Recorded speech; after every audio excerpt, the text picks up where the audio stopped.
Thyroid की दिक्कत तो नहीं है? थायराइड, थायराइडाइटिस होता क्या है? Hello everyone, myself Dr. Ashish Malhotra, your friend, your mentor, and your guide is here again with a brand new topic, this time in surgery, explaining to you thyroiditis. So let's begin. Thyroiditis चार तरह का होता है, क्या क्या? Chronic lymphocytic thyroiditis, de Quervain thyroiditis, Riedel thyroiditis, acute suppurative thyroiditis. क्या बोला मैं? Chronic lymphocytic, lymphocytic thyroiditis, chronic lymphocytic chronic condition है। डीकुर्वेन थायराइडाइटिस, ऐसा नहीं लग रहा कोई इंग्लिश नाम है। Riedel thyroiditis, Riedel and acute suppurative thyroiditis. One by one, we'll learn each and everything. So let's begin.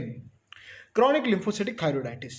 Most common क्या होता है इसमें? Most common it is Hashimoto thyroiditis. It is an autoimmune condition. इसमें क्या क्या दिखता है? Anti-PO antibodies, anti-TSH receptor antibody, anti-thyroglobulin antibody, anti-sodium iodide symport antibody. Patient हमारे पास कैसे आता है? फर्स्ट पेशेंट्स आता है हाइपर थायराइड की कंडीशन में। पहले हाइपर थायराइड होगा, फिर you thyroid, that is normal thyroid, उसके बाद वो हाइपो में सिंक कर जाएगा। आगे एक कंडीशन आएगी जहाँ थोड़ा सा डिफरेंस आएगा। क्या बोला? Hyper thyroid, eu thyroid and it becomes hypothyroid. FNAC जब इसकी कराते हैं तो हमें लिम्फोसिटिक इन्फिल्ट्रेशन दिखेगी। Treatment self resolving, oral thyroxine tablets दे दो, छुट्टे। सर्जरी इस केस में हम तब करेंगे जब कंप्रेसिव सिम्टम्स या कार्सिनोमा के सिम्टम्स आ रखे हों। Chronic lymphocytic thyroiditis, most common Hashimoto, autoimmune condition. FNAC हम करेंगे लिम्फोसाइटिक इन्फिल्ट्रेशन, पहले हाइपर फिर eu and then hypo. Self resolving surgery in case of compressive symptoms और कार्सिनोमा।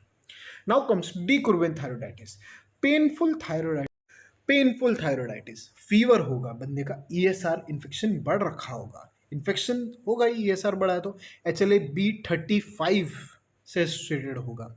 इसमें होगा क्या? वहाँ पे क्रॉनिक लिम्फोसिटिक थायराइडाइटिस में क्या हुआ था? पहले बंदा हाइपर था, फिर यू हुआ और फिर हाइपो हुआ। डीकुर्वेन में क्या होगा? यहाँ हाइपर थायराइड होगा, यू थायराइड होगा, हाइपोथायराइड होगा, यहाँ तक क्रॉनिक लिम्फोसिटिक की तरह रहेगा, लेकिन उसके बाद ये दोबारा यू थायराइड कंडीशन में आ जाएगा। वहाँ एफएनएसी में हमने लिम्फोसिटिक इन्फिल्ट्रेशन दिखी थी, राइट? यहाँ एफएनएसी में हमें नॉन एपिथेलियोइड ग्रेनुलोमा दिखेंगे। Treatment self resolving symptomatic treatment. Riedel thyroiditis, Riedel ड मतलब woody, stony woody hard swelling दिखेगी। ऑटोइम्यून कंडीशन है ये भी। Thyroid parenchyma is replaced by the fibrous tissue. Stony woody hard thyroid swelling दिखेगी gland की। Normal patient hypothyroid condition में ही होता है। फर्स्ट लाइन ट्रीटमेंट जनरली हम स्टेरॉइड्स ही दे देंगे। इस केस में माइकोफिनोलेट भी दे सकते हैं, थायरोक्सिन भी दे सकते हैं और सर्जरी करनी ही पड़ेगी। Now comes acute suppurative thyroiditis. याद रखना, de Quervain thyroiditis was due to infection, acute suppurative thyroiditis is also due to infection. De Quervain was due to आपका कौन सा infection? Viral infection. Acute suppurative मतलब pus, that is due to bacterial infection, staph, strepto, anaerobes, किसी की वजह से। Treatment bacterial infection तो antibiotics. इस केस में क्या दिखता है? परसिस्टेंट पायरिफॉर्म साइनस दिखता है। एनाटमी से रिलेट कर सकते हैं सर्जरी के सब्जेक्ट को। फोर्थ ब्रेकियल आर्क की एनोमली है, रेयर कंडीशन है एक्यूट सुपरेटिव थायराइडाइटिस। तो गाइस जल्दी से रिकैप करेंगे। थायराइडाइटिस में चार कंडीशन पड़ी: chronic thyroiditis, de Quervain thyroiditis, Riedel thyroiditis and acute suppurative thyroiditis.